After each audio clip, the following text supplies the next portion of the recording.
There's only one thing I like more than unboxing 3 CGC slabs, and that's unboxing 4 slabs.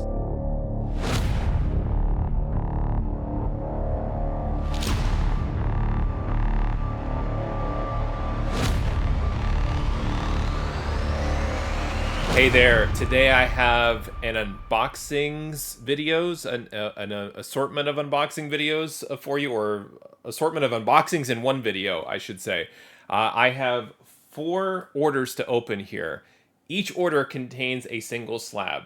Now, this is particularly painful for me because I often try to order multiple items from the same seller to try and, I don't know, soften maybe the shipping charge or more evenly distribute shipping so that it makes more sense. I end up spending more money because I'm buying more things, but in my twisted mind, buying multiple items from the same seller seems to make sense. I feel like it's maybe more worth their while to have a larger order to put together. Maybe not. Maybe a single slab in a box like this is pretty straightforward. I have 3 different priority mail boxes to open. 2 are from eBay. One is from Eastside Comics, and the other is from my comic shop. The couple that I got from eBay were one at auction that I thought I got a pretty good deal.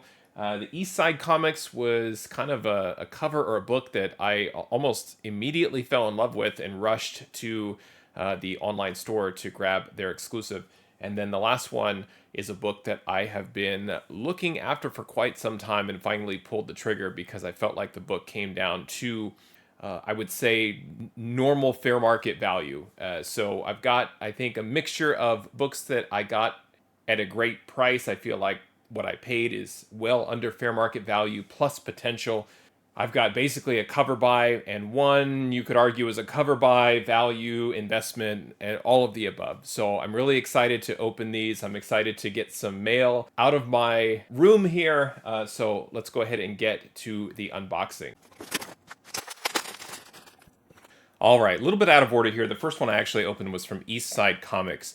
There was a recently released cover that I really liked. It's by the artist Raza, who does really amazing covers, has a lot of very attractive and memorable covers that he's done. He's done some Star Wars books. He's kind of done everything for both Marvel and DC. And I remember seeing this cover, and I had pre-ordered the regular copy, and then I realized that there was a foil variant that was exclusive to Eastside Comics, and when I saw that this was available, I went online and started searching for it and realized that it was quite expensive. And whenever that happens, whenever I see that there's an exclusive from a particular store, I go visit that store. And lo and behold, they had copies available. And not only did they have copies available, they ended up having also a CGC 9.8 copy available. So from Eastside Comics, and they did send in a freebie, which I appreciate, Cosmic Ghost Rider #1 homage cover to Mike Zeck, and that Punisher #1. There's Ghost Rider #1. This is the recent limited series. So thank you, Eastside, for throwing in a free book. And then this is the foil edition of Wonder Woman 799. So I just thought that this was gorgeous, beautiful, so many great Wonder Woman covers, and so happy to have several in my collection and happy to add this one. And what ends up happening is I start to do the math and I think about my chances of getting a 9.8 if I were to send these in. I've had success with foil covers, but they're also very easily damaged and scratched and so forth. But just thought this was so nice and really just one of Raza's very, very best covers. And this just came out, I believe it came out in May of 2023. So there it is. I picked up 2 raw foils and ended up splurging just to go ahead and leave nothing to chance and picked up a CGC 9.8 of Wonder Woman 799. Really tough to see there in the foil, but hopefully you kind of get the idea. Just tremendous, and happy just to have this secured and to add to my array of really great Wonder Woman covers. Now, the only thing I'll say, and it's tough to show on video, but either the inner well or something, there's a complete scratch that goes almost diagonally across the entire cover. So I'm looking at that, and when you're looking at the foil, it's from a distance, maybe you don't pick it up or anything, but holding it up close and angling it into the light, I definitely see that. So this might be, something I'd want to send in for a reholder. There's also a big scratch at the bottom. So that's unfortunate. I don't remember if Eastside disclosed that there was scuffing to the book on the inner well, but it definitely takes away of the attractiveness of the book. But that'll be a decision I'll make for another time. Still happy to get the 9.8. It's just a cosmetic issue with the case, unfortunately, but the book itself is fantastic, and then I have a couple of extra copies raw. So check it out, Wonder Woman 7.99. There is an open order Raza variant that I pre-ordered as well, where you can kind of see the artwork a little bit better than on the foil. But it was one of those cases where I feel like if the regular cover of Raza picks up some steam over time, and people find out that there's also a limited foil version, as this was a convention exclusive, then of course I think this could pick up in value. All right, next order. Okay, the next one I picked up off of eBay. I won this at an auction. I thought it was well underpriced. I often will run a search on eBay and I'll just put CGC 9.8 with at least one bid closing, today, or just sorted by ending soonest. And sometimes I'll just watch that during the day. Particularly during the day, I think there's fewer people watching auctions, so I try to find some discounts there. And the book that I won is Star Wars High Republic #1. This is just the standard cover A first printing. Great Phil Noto cover. And it's the first appearance of Keeve Trennis, Seeker, Loden Greatstorm, Stellan Geos, and Vernestra Rowe. So I read the first volume of High Republic, really enjoyed it, picked up several copies of issue #1, and didn't have too many of cover A, so really happy to secure this in a 9.8. I think going forward, as we get closer, hopefully the Acolyte show doesn't get canceled. I know Disney's kind of rolling back and changing the schedule on some shows and properties and things like that. So hopefully the Acolyte's a go.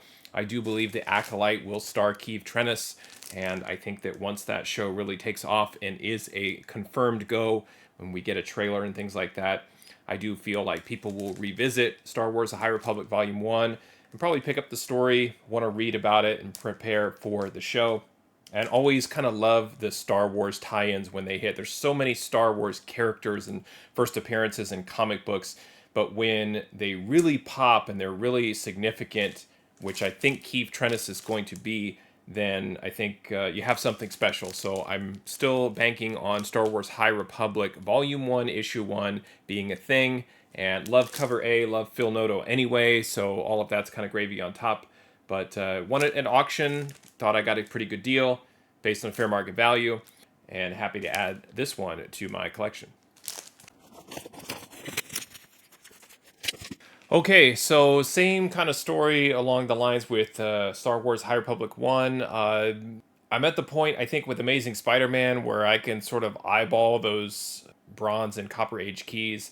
And this book, I picked up a raw copy some time ago, and it was like, man, it was borderline a grading candidate. I didn't think it was a 9.8, but I definitely felt like it was in high grade, but just was one of those things where I get the book, I'm a little disappointed or underwhelmed by the grade or what I thought it would be or could be, and then it just sticks in the back of my mind, that sort of emotional pain of not quite getting the book that you thought you would get. And so then when I see the same book, maybe in a higher grade raw, or even better yet, professionally graded, already slabbed by CGC, it just immediately kicks in like, yep, that I remember I have a copy that's kind of like an 8 or an 8.5, still pretty good grade, pretty good value, but just not at the level that I wanted to have in this particular book. And the book that I picked up is Amazing Spider-Man 265. And this is the first appearance of Silver Sable. It's at 9.6 white pages.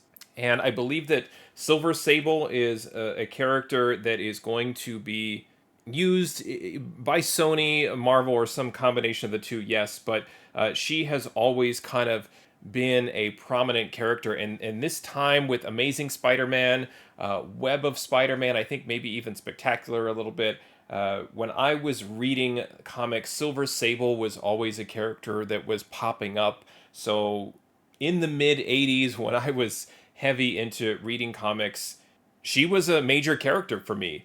I know right now she probably would be possibly considered kind of like a B or a C list character, but to me, she was A list all the way. So I'm really happy to add this book in a 9.6. And of course, we'd all love the 9.8s, but I think sometimes you kind of have to have the budget.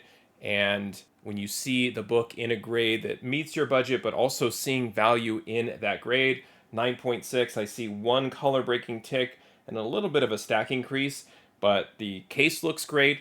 And I'll say this too, both of the last two orders that I picked up from eBay, right, auction winnings, I guess I should say, from eBay, both of the sellers packed the book really well, so it arrived safely. I don't see any cracking on the slab. It looks really, really nice. Amazing Spider-Man 265 from 1985, the first appearance of Silver Sable. All right, last but certainly not least, and I gotta say, this is from my comic shop. They use these little foam, like, corner deals here that to protect the corners of the box or the slab itself. I love these. I keep these in case I need to send out any slabs as well. But I got on a David Finch cover art kick recently, and he has several, not necessarily Grail books, but variant covers that have kind of taken a life of their own. He has done a Wonder Woman cover. He's famous for a lot of his work on Moon Knight. But this book, either for some reason or for obvious reasons, is one of those books that is considered by David Finch fans to be one of his greatest. And this is the cover for Psylocke #1.